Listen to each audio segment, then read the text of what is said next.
This is Nick, my brother Matt. We are the Young Bucks. And you are watching AMBY. Hey everyone, it's Alicia, and I am so thrilled to be here once again with the Young Bucks. Good to be here. Hello. Good to be here. Hello. How are you two doing? Good. Not bad. A little blown up from just wrestling. Yeah. I'm still catching my breath a little bit, even though we wrestled about an hour ago. I always feel this way, though, after a match now, where it's like... I don't know if it's jet lag on top of, like, Yeah. just, I don't know, like, we're perpetually jet lagged every day. Well, you know what? We don't get to prepare for a match as good as possible these days because we're usually doing an autograph signing beforehand that lasts... What was it, match 2 today, and we were still signing autographs? Yeah. Right, and then you're filming stuff, and then you're running around. So we don't really have time to like stretch or get a workout in beforehand and get ready. So I think that has to do with us feeling this way. But to answer your question, how do we feel? Not very good. No, I feel fine. Well, the match is fantastic. As you handpicked Canada's very own Super Smash Yeah, Bros. That's true. Stu Grayson and Evil Uno. So how do you feel about everything that went down in there? my 'Cause God. It was such a good match. Blown away. Like, so they asked us, what, about a week or two ago, would you say? Week ago? A week ago. They asked us a week ago, the ROH office, Hunter Johnston, he's like, hey, who do you guys want to wrestle in Toronto? We need a match. Because something happened with the card, it got shifted. And they're like, you name it, and we'll book it. And Nick and I like, easy. Like, we were driving, like, immediately. The first tag team I thought of was them. Oh, It so happens we're in Canada, so we're like, it's even better. It's a quick drive. They'll be there for sure, you know. And we handpicked them, and thank God we did, because, man, it brought back so many memories, because we used to wrestle those guys, what was it, like 8 years ago at PWG, probably?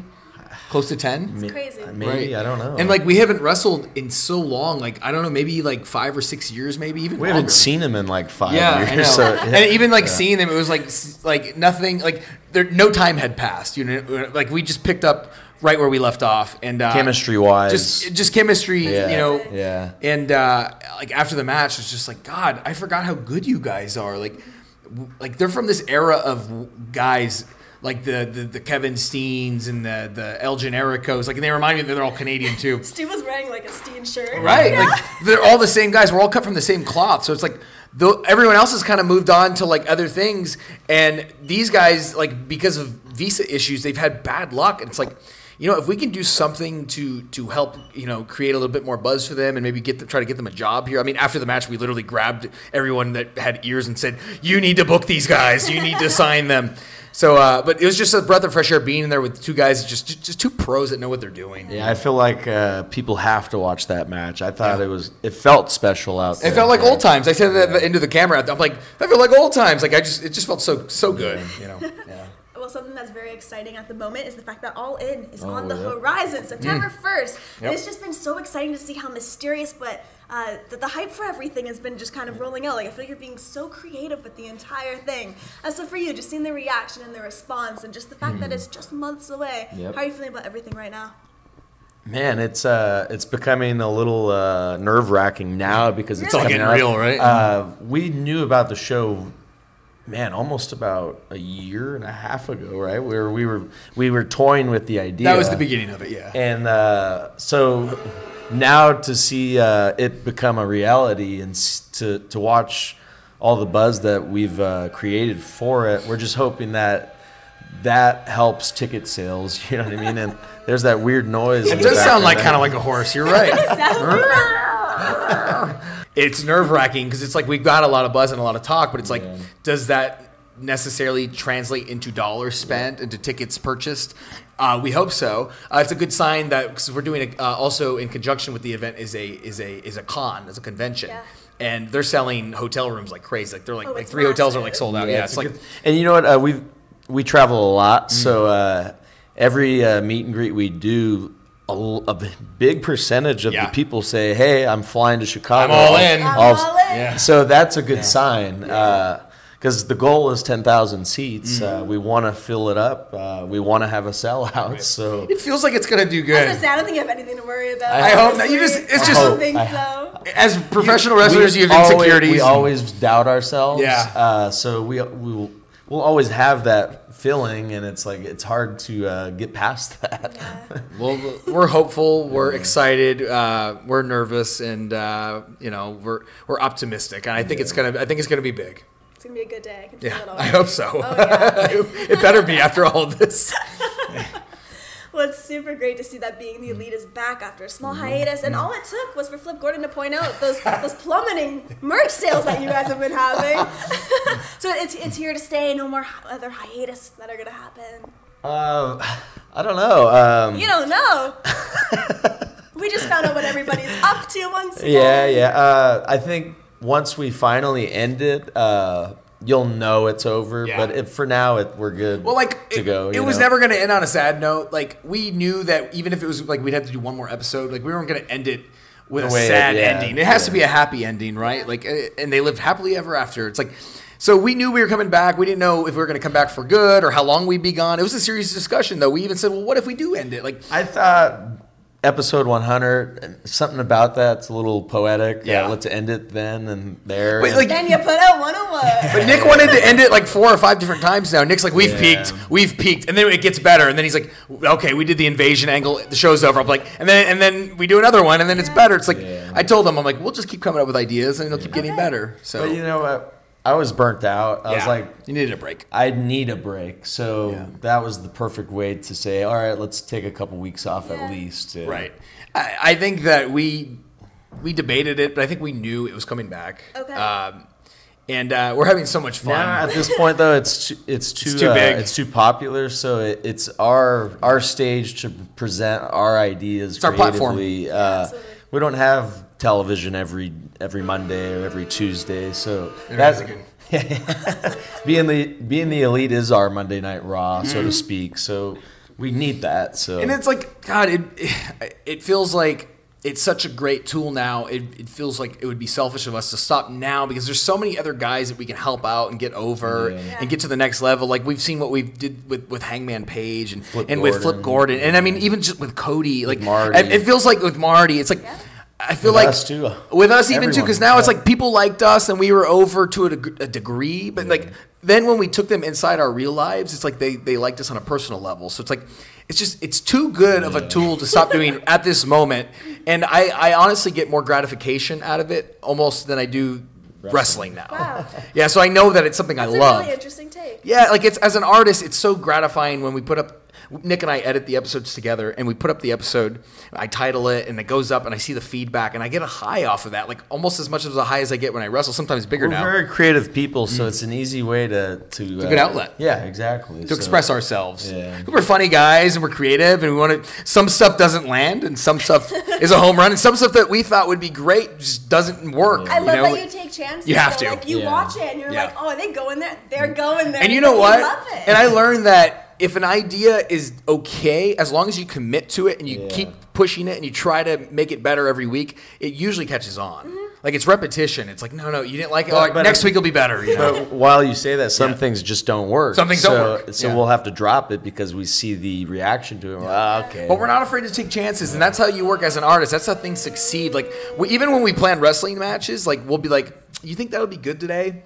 And we'll be like, "Well, maybe cares? not, but let's try it." And you know what? Like you have to yesterday, commit, but you have to commit or to 2 it. days ago, What where happened 2 days ago? he got misted in the eyes from Bushi, and I thought of blinded. the idea where, hey, what if you put a sharpshooter on the referee and the referee taps out? And we were like, "Man, that sounds funny to us, but it may not translate." And Matt right away was all, yeah, that's hilarious. Let's do it. And then we committed to it, and it was hilarious, and it got a standing Like ovation. the entire, the bit was I put the referee in the deal and the sharpshooter. I'm sitting there, and then Nick comes to finally because I accidentally kicked him. I put water on his and eyes. I'm unblinded, and I finally wake up. And Nick goes, "It's the ref," and I turn around, and I go, "Oh, come on!" And the place just came unglued. It was like it was one of those moments as artists. We were like, God, like I remember getting the chills. It was so different. Worked! Yeah, because it was so different. Right, yeah. right. That's amazing. I'm actually very surprised to hear that it was on a serious note. You were thinking of stopping. Yeah, I mean- a lot of fans didn't like. Right. There's that blur, right, where you just don't know. We had the conversation 2 or 3 times. Did you say? And Nick was like, "Maybe we should just end it, Matt." And I'm like, "No, we can't end it." He was more burnt out, I think, than I am because he does the editing and he puts a lot of work into that. It's his heart and soul on there. So. for me, I know that you've thrown over millions of super kicks, as you've said, but what was the first super kick that you ever threw? Oh my god! Oh, I know my first.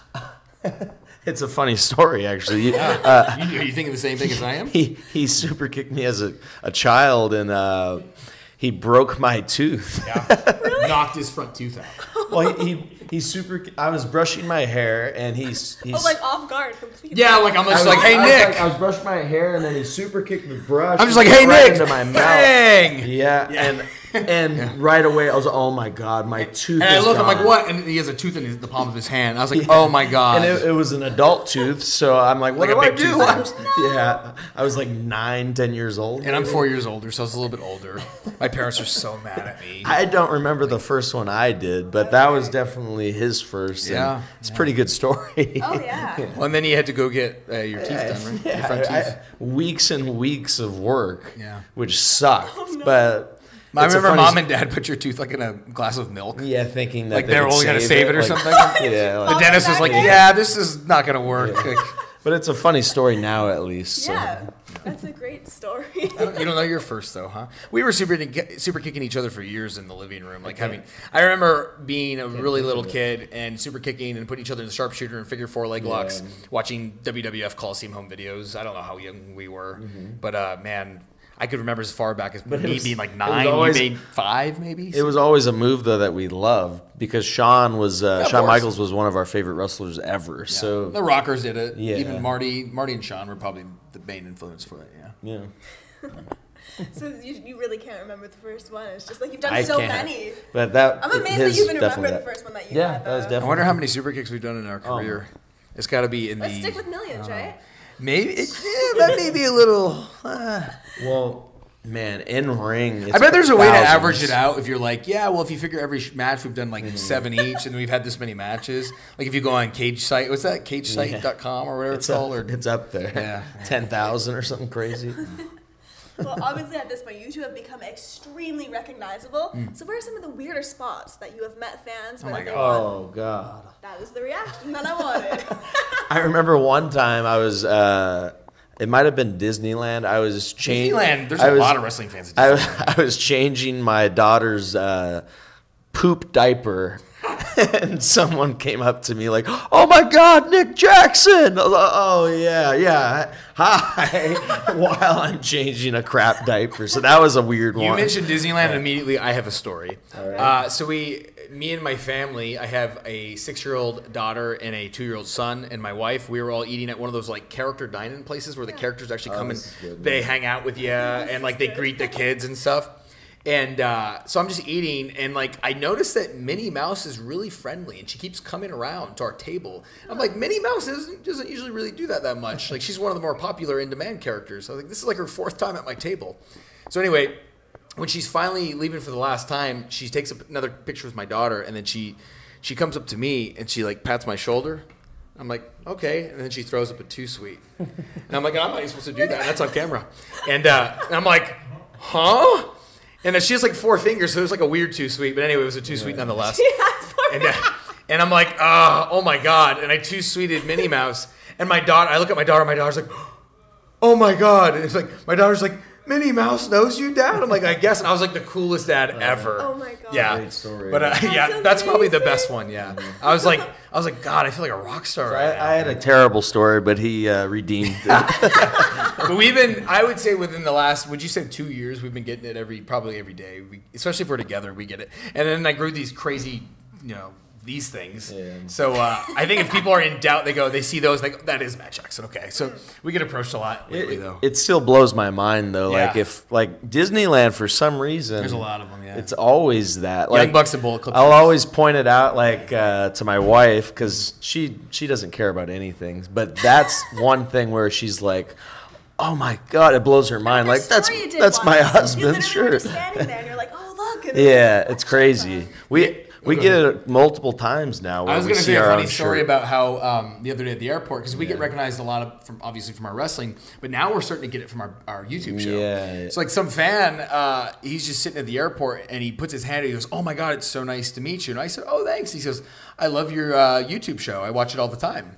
I'm like, thanks, man. Nothing about wrestling. He just watches our YouTube show. But that's cool. I'm like, cool. Awesome. Like, we're reaching out to new people. And I meet people all the time who are like, listen, I didn't even know who you guys were. I'd not even seen your matches. I just watched your YouTube show. Now I'm at the show because, like, I'm into wrestling now because of your YouTube show. I'm like, you know what? That's what I want, though. Like, we want to convert non-fans into fans. Yep. That's the comment we probably get the most nowadays is it's either people who used to like wrestling and now they're back. Yeah. Or it's people who never liked it, but like we've reached to them and they like it now. So that's like the biggest, most gratifying thing for me. I think. That's amazing. So there's been a lot of mention before that you guys would absolutely love to work with Hulk Hogan. Even like kind of air guitar down the ramp with him. So is that like the number one for you, and it has been for a really long time? Like that's the person you would just love to be in the ring with? I think Hulk, as far as in-ring work, now that I've matured into a wrestler who's been doing it for 15 years or whatever, like I appreciate him as a performer more than anybody probably in wrestling, because like I go back and I watch the way he had the best fire of anybody in pro wrestling. Like when he hulked up, like people really believed, his promos, his look. Like he truly inspired me as a kid to do this. So man, he's probably my all-time favorite wrestler, and you probably would you agree? Oh yeah, but man, that is such a hard question because we've done a lot of things that we wanted to do. I think as a tag team, personally, it was to do a program with the Hardy Boys, and we got to do that, and we did it for a while too, which led to some of my favorite matches of all time. So mine too to watch. Oh, thank you. I appreciate it. One of my top favorites ever was our ladder match with them. So that was a big thing to do. But man, at this point, I don't know what I would want to do. You know what I mean? Like wrestle the Rockers in a tag match, but that'll never happen. You know what I mean? We did an in-ring technically with Hulk and TNA. We didn't really talk, but we stood in the ring with them. So that was cool. I remember getting the screen grab from it. I'm like, look, I'm in the ring with Hulk.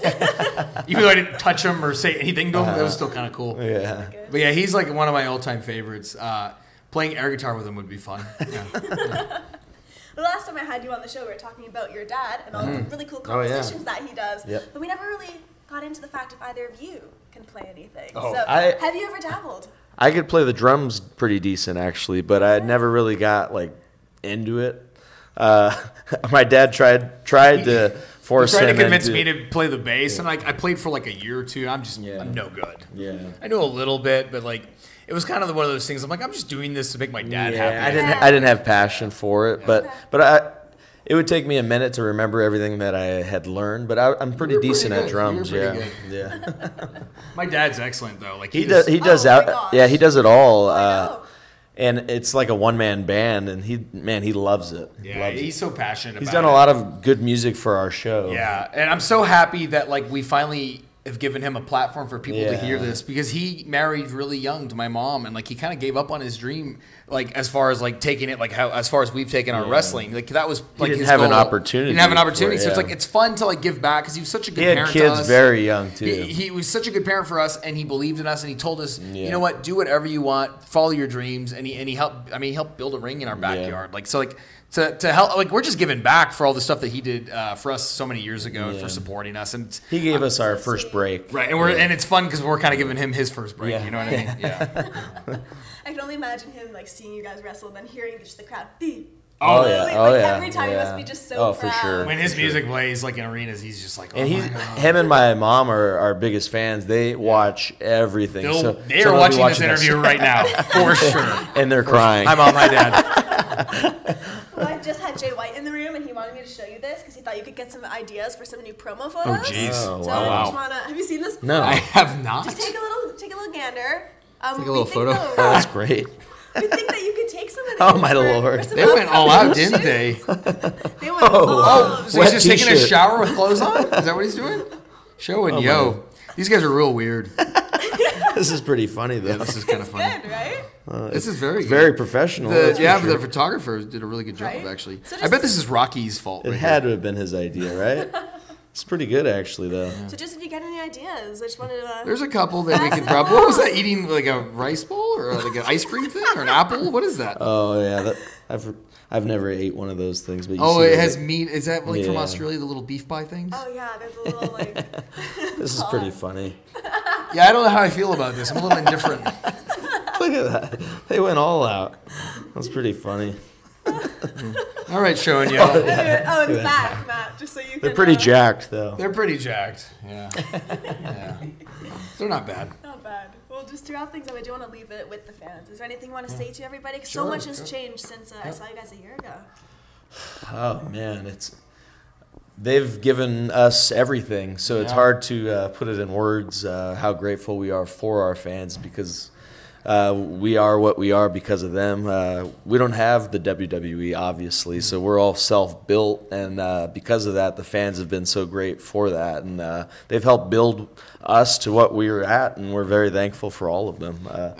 Soon we're going to have our own Funko Pop 2-pack set coming to Hot Topic in June. And then August we have another one coming out. It'll be available everywhere. So that just blows my mind. You know what I mean? Like I was just telling you earlier, like anything that gets my kids to pop for me is the coolest. So like the fact that my daughter can come pick out my toy at a toy store is really cool. And so it's because of the fans. It's because of the every fans. T-shirt that we've sold is from them. It starts because Hot Topic. You guys went out and bought so many things. So Hot Topic. many, So then the Funko door opens. Yep, It's like that's we exactly owe it all what to happened. them. And then I heard that 28,000 Young Buck units were sold on the first day of Funko Pop toys. So it's like, man, that's so Mind-blowing. cool. Like Yeah, that you guys are going out and doing this, and we literally couldn't do this without the support of you guys. We're truly DIY. We're doing this ourselves. My wife Dana is at home folding T-shirts, shipping every shipment of merchandise that you guys buy on YoungBucksMerch.com. So like this is built from the ground up because of your support, and we wouldn't be here without you. Yep. Truly killing the business. Truly killing the business. I want to say thank you so much for joining me once again. Sure. Like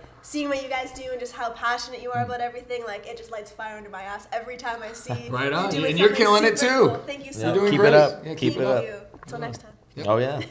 And remember to everybody viewing, you can visit us at aliciatute.com for all exclusive interviews and features. See you next time. Bye bye.